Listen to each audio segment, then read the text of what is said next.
I have a confession to make. I was damn wrong, and I'm really happy I was wrong.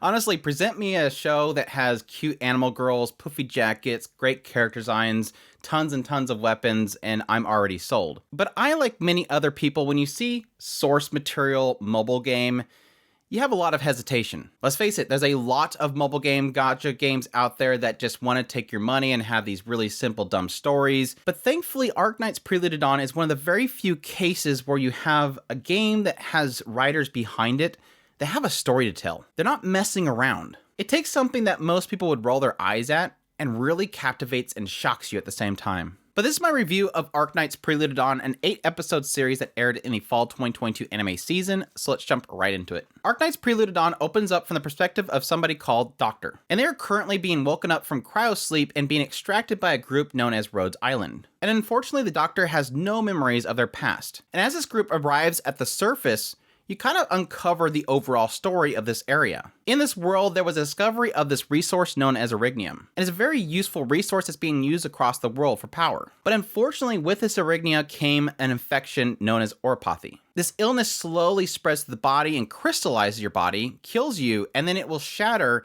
and spread throughout the air. And unfortunately, the leaderships of this world has decided to create fear around the infection itself, which makes sense because it crystallized your body and then your body shatters and then it spreads throughout the air. But it's this manufactured fear that has created a divide in the world itself. Those that are infected and those that are not infected. It's a fear that's so deep-rooted that people that become infected try to hide it, otherwise to be ostracized by society. Facilities that treat the infected are often hiding the fact they're doing it. And yes, there's a darker side that's been created by this. With so much fear around the infected, so much hatred around those that are infected, it has obviously created a lot of people that are angry with how things are being run. Enter the Reunion. The Reunion are a group of people that are infected that are trying to fight back against society. And the lengths that they go to are very violent. And with the government not doing enough to help the treated and to stop the Reunion, thus we have the creation of Rhodes Island. A group that is trying to help the infected, bring them in and get them treatment, while at the same time trying to work with the governments to try to change their perspective on the infected. So yes, you can kind of see this already. The Reunion and the Rhodes Island are both trying to go to the same goal for the equality and the better treatment of the infected,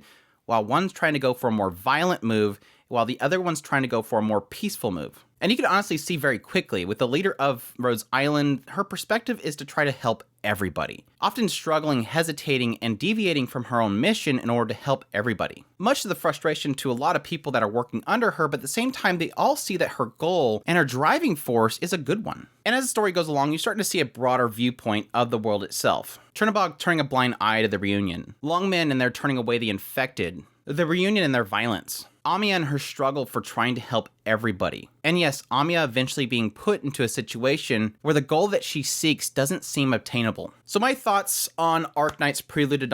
I absolutely loved this series, and I'm absolutely shocked that I loved it as much as I did. I sort of equate it to something like Fate Grand Order, where again, it's a gacha game, it's a mobile game, but underneath that is a really compelling story with really fantastic characters and story beats. Arknights Prelude is exactly the same case. Although I will say it's a lot more easier to understand than something like Fate Grand Order that's dealing with time and gods and all this other kind of stuff. It's distilled down to some really fantastic character moments, and again, the struggle between what is essentially three factions: the governments, the Reunion, and Rhodes Island. Yes, there's a lot of factions other than that, but that's kind of the focus of this first arc, which yes, we're already announcing more adaptation in the future. I will admit, coming in this series, the initial draw was the character designs. I love these animal girls, I love the poofy jackets, I love just guns and everything like that.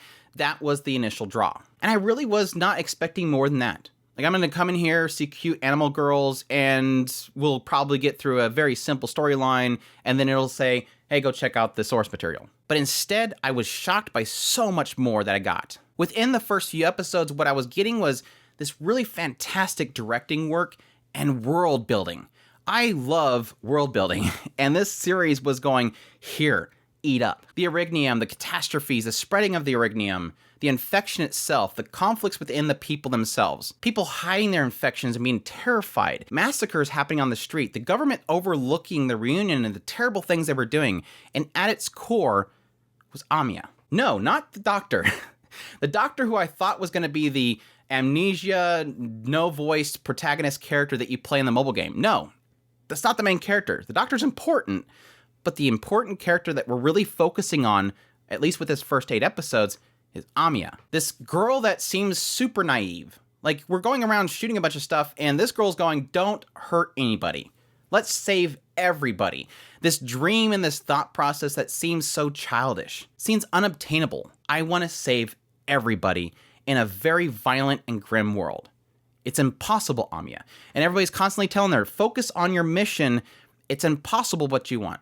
And even later on in the series, having people go, look, you have to draw your sword. You cannot hesitate or you will lose lives. And yet she still wants to stick with this. That's what grabbed me. That's what really captured my attention, was world and characters. And on top of that, the show itself looks absolutely gorgeous. Now, we're not talking about a footable quality animation here. We're not talking about crazy action scenes that has amazing animation. There's some points where they get crazy with it, and I totally love it. Instead, it's really just really fantastic directing. Like, so many really greatly placed perspective shots. Like, when characters are talking, it doesn't just have their face and their lips are flapping like crazy. Instead, there's these very artistically placed perspective shots that really give you a feel for the area that you're in. Like the lower angle shots of reunions that have been captured and are being treated. These really great, almost fisheye perspectives of everybody waiting for Amiya's orders. Shoot, a really great example is later on where you have this conflict between these two characters, and you have this really close-up shot of the trigger finger, and you see through visual storytelling the struggle they're having, their hesitation, that they don't really want to do what they're doing. Besides the dialogue, you're getting storytelling just from what they're showing. And I cannot state enough how much I love that type of storytelling. Every screenshot is almost like an art piece. And like I said, all that stuff really grabbed me early on. But I think the thing that I'm most appreciative about the series is that it never lets up. Like, it keeps giving me more and more content. As the characters go along, we eventually are introduced to another area called Lungmen. We see how they're treating the infected. We're seeing the infiltration of the reunion themselves. And ultimately, again, seeing that kind of bartering that the Rhodes Island are having to do with Lungmen to try to change something. Trying to show them the way they're doing things is only causing more problems. More prejudice creates more prejudice. But yet, it started highlighting to me, I think, the thing that I appreciate a lot with a lot of stories. When you understand the antagonist, nobody really in this world feels like a bad guy. No, you don't agree with what they're doing. Let's be perfectly clear. Even in the first episode, when they first get to the surface, I'm already seeing the reunion are doing some really terrible stuff. I don't agree with that. But I understand their frustration. There's a certain character later on in the series known as Misha. And from her perspective, she's seeing that there's two sides. There's essentially two factions. There's the reunion and there's the Rhodes Island, at least from the perspective of the infected. But she's already saying, why are you guys fighting each other? You're both infected. You're seeing the conflict that both sides are technically driven by something that's wrong, but the path to resolving it is different. And I appreciate the writer's willingness that in the end, which, by the way, final episode was fantastic, it ultimately shoves something in Amiya's face that she's not ready for. And it really makes you question, in the end, is this something that Amiya can even achieve? Again, from other people's perspective, her naivety. So in the end, I came here for the Catgirl Medic. I was captivated by the directing and the world building. And in the end, I was given something that cemented my love for this series, and that is great characters, great story beats, and everything all packaged together in a way that I truly adore. Enough that I was fighting myself not to get into the mobile game. Don't want to get another mobile game.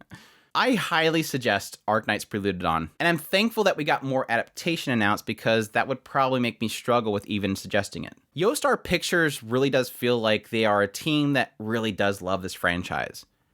There's almost a feeling of passion behind this series. Like, they adapted it really well. I've seen several people that are into the mobile game that felt like a lot of the stuff was done better. Yes, some stuff missed, but ultimately, in the end, it seems like a lot of people really loved the care that Yostar Pictures did to their favorite mobile game franchise. And that's something, again, that you want to see. You want to see that the anime takes it and utilizes it in its own medium in a good way. But that's my review of Arknights Prelude on. I hope you guys enjoyed this video. As always, if you did, make sure to hit that like button down below, comment. Let me know what you thought of the series if you're going to be checking it out. Additionally, if you're new to the channel, make sure that subscribe button so you get all my content. I do news, reviews, first impressions, top list. If it's anime, it's pretty much here. Additionally, if you want to support the channel more, we have a Patreon link, a tips link, and a super thanks button down below. We also have a membership button down there. And with that said, y'all take care.